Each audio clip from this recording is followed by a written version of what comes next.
Students, welcome back to my channel. आज की class में मैं आपके लिए एक नया टॉपिक लेके आया हूं which is fundamental theorem of arithmetic. It is a very important theorem. So before starting this topic, let us revise three concepts which we have already studied in our lower classes. ठीक है, so देखिए वो concepts क्या है। First one is composite number. Numbers having more than two distinct factors।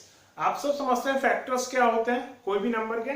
ऐसे number जो given number को divide कर सकते हैं, उन नंबर्स को हम बोलते हैं फैक्टर्स। ठीक है, तो कंपोजिट नंबर वो होते हैं जिनके दो से ज्यादा डिस्टिंक्ट फैक्टर्स होते हैं। जैसे मैं यहाँ 4 की बात करूं, 4 के फैक्टर्स कौन कौन होंगे? 1, 2 एंड 4। तो यहाँ पे 3 फैक्टर्स हैं 4 के which are distinct, hence 4 is a composite number. 15 की हम बात करें, 15 के फैक्टर्स क्या क्या होंगे? 1, 3, 5, 15। So these are the 4 distinct factors of 15. That's why 15 is a composite number. तो कंपोजिट नंबर क्या होता है? ऐसा नंबर जिसके 2 से ज्यादा डिस्टिंक्ट फैक्टर्स होता है। Next is prime number. Numbers having exact two distinct factors। ध्यान रखना बेटा, exact two distinct factors। ठीक है, ऐसे नंबर जिसके एग्जैक्ट 2 ही फैक्टर्स होते हैं और दोनों के दोनों डिस्टिंक्ट होना कंपल्सरी है। जैसे कि एग्जांपल मैंने लिखा है 2। 2 के फैक्टर क्या होंगे? 1 एंड 2, दोनों डिस्टिंक्ट है और 2 ही फैक्टर है। 3 के 2 ही फैक्टर है, दैट इज 1 एंड 3, दोनों डिस्टिंक्ट है। ठीक है, और मैंने यहां पे लिखा है कि वो जो दोनों फैक्टर क्या होंगे, या एक तो 1 होगा और एक खुद वो नंबर होगा। 43, इसके फैक्टर क्या है? 1 है और एक खुद 43 है। तो ऐसे नंबर्स को हम क्या बोलते हैं? प्राइम नंबर बोलते हैं, जिनके एग्जैक्ट 2 ही डिस्टिंक्ट फैक्टर्स होते हैं। ठीक है, next concept is co-prime numbers. 2 numbers whose HCF is 1। HCF LCM हम जानते हैं। ठीक है, हाईएस्ट कॉमन फैक्टर। 2 नंबर का अगर HCF 1 है तो वो 2 नंबर क्या कहलाते हैं? Co-prime numbers. जैसे मैंने यहां पे लिखा है 2 और 3, इनका हाईएस्ट कॉमन फैक्टर सिर्फ 1 है। इन दोनों का हाईएस्ट कॉमन फैक्टर सिर्फ 1 है। 9 और 10, इन दोनों का हाईएस्ट कॉमन फैक्टर सिर्फ 1 है। That's why they are example of coprime numbers. ऐसे हमारे पास इनफाइनाइट एग्जांपल है। ये तीनों टॉपिक और स्पेशली को-प्राइम नंबर, ये अभी हमारे स्पेशली यूज आएगा इस थ्योरम के अंदर, इस कॉन्सेप्ट के अंदर। ठीक है, आपको ये प्राइम, कंपोजिट, को-प्राइम, ये आपको हमेशा याद रखना है। स्पेशली इस चैप्टर में तो आपको याद रखना है, इस टॉपिक में तो आपको याद रखना है। ठीक है, यहां पे मैंने 2 नोट लिखे हैं। 4 numbers to be co-prime, they no need to be prime। Co-prime word सुनते से हमारे दिमाग में आता है यार ऐसे प्राइम नंबर्स जिनके बीच में HCF 1। अरे भाई, 2 प्राइम नंबर के बीच में तो हमेशा HCF 1 होता ही होता है, राइट? तो को-प्राइम नंबर होने के लिए दोनों नंबर का प्राइम होना जरूरी नहीं है। दोनों प्राइम होते हैं, बहुत अच्छी बात है। दोनों प्राइम नहीं होते हैं, कोई दिक्कत नहीं है, वो भी चलेंगे। बट द थिंग इज, उन दोनों का HCF 1 होना चाहिए। जैसे देखिए 9 प्राइम है क्या? नहीं है। 10 प्राइम है क्या? नहीं है। बट ये दोनों क्या है? को-प्राइम नंबर है। क्यों? क्योंकि दोनों का HCF 1 है। एग्जांपल 4 और 5 प्राइम नहीं है, ये प्राइम है, राइट? तो इन दोनों का HCF क्या है? 1। Still they are coprime number. ये दोनों ही प्राइम नंबर है, 2 और 3, और दोनों का HCF क्या है? 1। जैसा कि मैंने आपको बताया, हर प्राइम नंबर, हर 2 प्राइम नंबर का HCF या हर प्राइम नंबर्स का HCF हमेशा 1 होता है। तो जैसे 2 और 3, ये दोनों क्या है? प्राइम नंबर है, इनका HCF क्या है? 1 है। That's why they are example of coprime number. तो आप ये चीज दिमाग में जरूर रखिएगा बेटा कि को-प्राइम नंबर होने के लिए दोनों नंबर का प्राइम नंबर होना जरूरी नहीं है। बच्चे के दिमाग में आ जाता है को-प्राइम मतलब कुछ प्राइम की बात हो रही है, ऐसा नहीं है। ठीक है, एक और नोट देखिए, 1 is neither prime nor composite number. 1 ना तो प्राइम का नंबर है ना ही कंपोजिट का नंबर है। ठीक है, क्यों प्राइम नंबर नहीं है? क्योंकि डेफिनेशन क्या कहती है प्राइम नंबर की? ऐसा नंबर जिसके दो डिस्टिंक्ट फैक्टर हो। वन की हम बात करें, वन के आप फैक्टर लिखते जाइए, वन वन वन वन ऐसे लिखते जाइए, एक ही है फैक्टर उसका। तो यहाँ पे उसके दो डिस्टिंक्ट फैक्टर कहाँ हो गए? आप मान लो दो फैक्टर है, साहब बोल दिया अपन ने दो है, दोनों क्या है? वन है। डिस्टिंक्ट हुए क्या दोनों? नहीं हुए। That's why one is not a prime number. Composite number, composite क्या कहता है? More than two distinct factors. Sir more than two factors लिख दिया अपन ने, थ्री फैक्टर्स लिख दिए, बट होने क्या चाहिए? वो डिस्टिंक्ट। डिस्टिंक्ट डिस्टिंक्ट है क्या ये? नहीं है। तो वन जो नंबर है वो ना तो प्राइम को सेटिस्फाई कर रहा है ना ही कंपोजिट को सेटिस्फाई कर रहा है। That's why one is neither prime nor a composite number. So देखिए fundamental theorem of arithmetic, every composite number can be expressed or factorized as a product of primes, and this factorization is unique except for the order in which the prime factors occur. ठीक है, जैसा कि मैंने अभी आपको बताया था, हर positive integer except one is either prime और कंपोजिट। ठीक है, कोई भी इंटीजर वन के अलावा या तो प्राइम का होगा या कंपोजिट का होगा। तो कंपोजिट नंबर के लिए फंडामेंटल थ्योरम ऑफ अरिथमेटिक कहता है कि उस कंपोजिट नंबर को हम ब्रेक कर सकते हैं, फैक्टराइज कर सकते हैं और हम एक्सप्रेस कर सकते हैं as the product of primes. जैसा कि मैंने यहां पे एक एग्जांपल लिया, 140 इज ए कंपोजिट नंबर, तो इसको हम फैक्टराइज कर सकते हैं। फैक्टराइजेशन का मतलब breaking it into prime factors. ठीक है ना, मतलब गिवन नंबर को ब्रेक करना काई में उसके प्राइम फैक्टर्स में। तो हमने यहाँ पे फैक्टराइजेशन किया, राइट, ये हम सभी को बहुत अच्छे से आता है, और फिर मैंने उसको इस तरह से एक्सप्रेस किया, राइट, 2 की पावर 2 इंटू 5 इंटू 7। तो फंडामेंटल थ्योरम ऑफ अरिथमेटिक यही कहता है कि हर कंपोजिट नंबर को हम उसके प्राइम फैक्टर्स के प्रोडक्ट की फॉर्म में एक्सप्रेस कर सकते हैं। ठीक है, और ये जो फॉर्म है, ये जो एक्सप्रेशन है, दिस इज यूनिक। यूनिक से मतलब यहाँ पे 2 कितने आ रहे हैं? 2 आ रहे हैं। 5 कितने आ रहे हैं? 1 आ रहा है। 7 कितने आ रहे हैं? 1 आ रहा है। यहाँ पे अगर कोई और एक एक्स्ट्रा फैक्टर और लिया है, लेट्स से ये हम 3 और लिया है, तो अभी 140 रहेगा क्या? नहीं रहेगा, इट विल बिकम 420, राइट। तो हर एक कंपोजिट नंबर के लिए जो प्राइम फैक्टराइजेशन जो होता है वो यूनिक होता है। अब यहाँ पे इन्होंने एक बात लिखी है, except for the order in which the prime factor occur. Exception यहाँ पे क्या कह रहे हैं, ये इसको हम ऐसे लिख सकते हैं,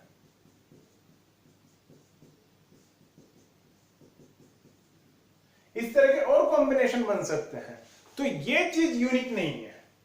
यूनिक से मतलब ऑर्डर, मतलब ये जो ऑर्डर है 2 5 7 जो ये प्राइम फैक्टर है, इन प्राइम फैक्टर का ऑर्डर यूनिक नहीं है, इनको हम आगे पीछे लिख सकते हैं।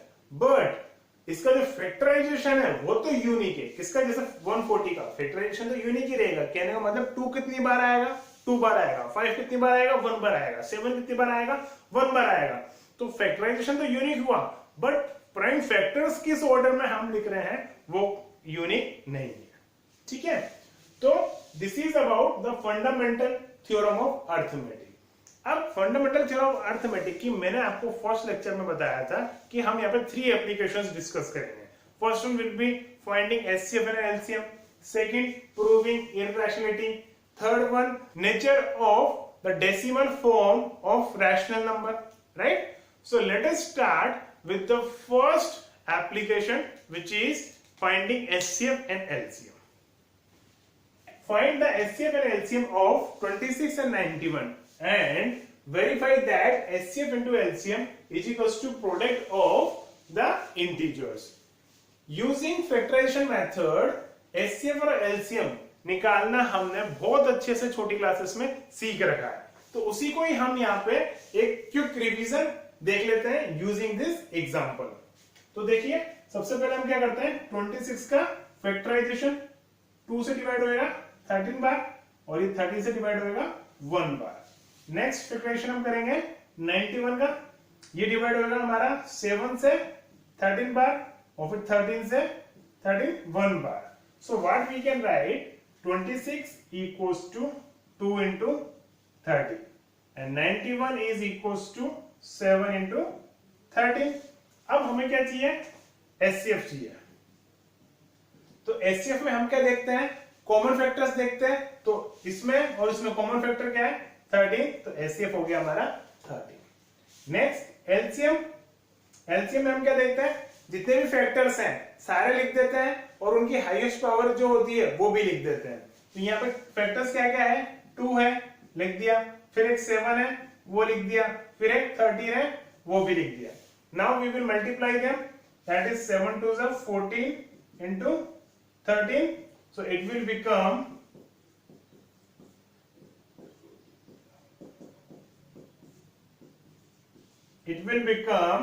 182.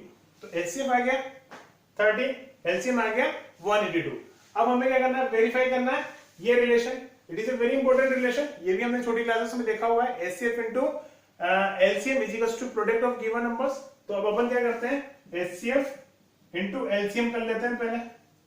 That is 13 into 182. तो 13 into 182 करके देखते हैं.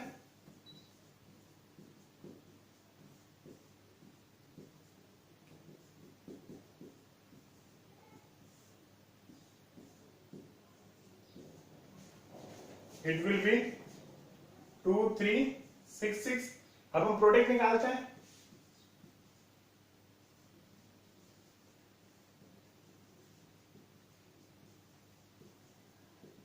Which is 26 into 91. So 26 into 91 करें जरा. 6 2 9 to 18, 18 and 5 23. तो 6 6 2 3. This 2 3 6 6. तो प्रोडक्ट क्या है? 2366. किसका? इंटीजर्स का. और प्रोडक्ट HCF और LCM में क्या है? 2366. दोनों ही बराबर आ गए. Hence verified. और बराबर आने भी चाहिए थे. ठीक है ना? अगर बराबर नहीं आएंगे तो या तो हमने HCF गलत निकाला या LCM गलत निकाला है या मल्टीप्लाई ही गलत किया है. ठीक है? तो इस एग्जांपल के थ्रू हमने क्या देखा है कि यूजिंग फैक्टराइजेशन HCF कैसे निकालते हैं, LCM कैसे निकालते हैं और उसकी property that is HCF into LCM is equals to product of integers. इसके ऊपर मैं और क्वेश्चन नहीं ले रहा क्योंकि ये टेक्निक मींस फैक्टराइजेशन वाली जो टेक्निक है इससे HCF और LCM निकालना हमने छोटी क्लासेस में बहुत किए हैं. ठीक है? मैं एक चीज और ले लेता हूं. HCF और LCM को थोड़ा सा और क्लियर कर लेते हैं कि जब हम फैक्टराइजेशन किया है हमने किसी नंबर का तो HCF कैसे निकालते हैं और LCM कैसे निकालते हैं.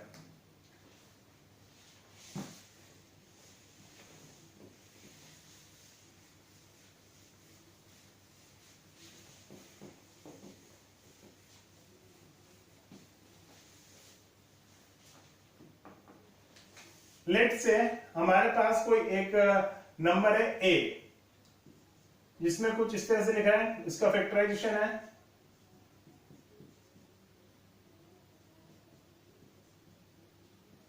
कोई दूसरा नंबर है B. इसका फैक्टराइजेशन है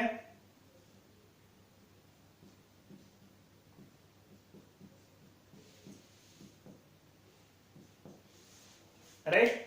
A और B ये दो नंबर है.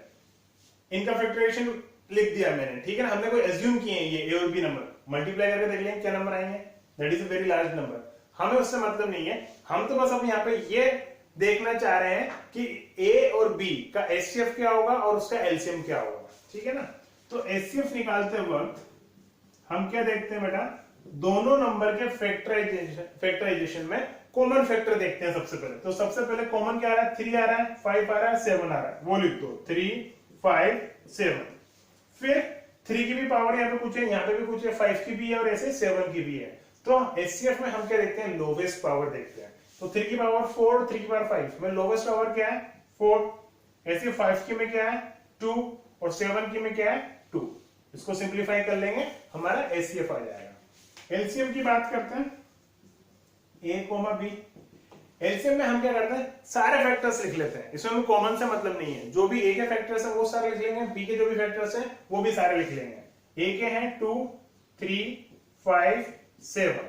B के 3 5, 7 एंड 11। अब रही पावर की बात, अब यहाँ पे हम क्या करते हैं, मैक्सिमम पावर लिखते हैं। जैसे यहाँ पे 2 की मैक्सिमम पावर, मतलब 2 तो क्या एक ही बार आ रहा है, एक ही जगह आ रहा है, इसकी पावर 3। अब 3 दो जगह आ रहा है, यहाँ पे पावर 4 है, यहाँ पावर 5 है। अब मैक्सिमम पावर क्या है, 5 की मैक्सिमम पावर 4, 7 की 5, 11 एक ही जगह आ रहा है, इसकी पावर क्या है 1। तो एलसीएम के केस में हम क्या करते हैं, सारे फैक्टर्स लिख देते हैं और उनकी मैक्सिमम पावर लिखते हैं। एचसीएफ के केस में सिर्फ कॉमन फैक्टर लिखेंगे और उसमें जो मिनिमम पावर होती है वो लिखेंगे।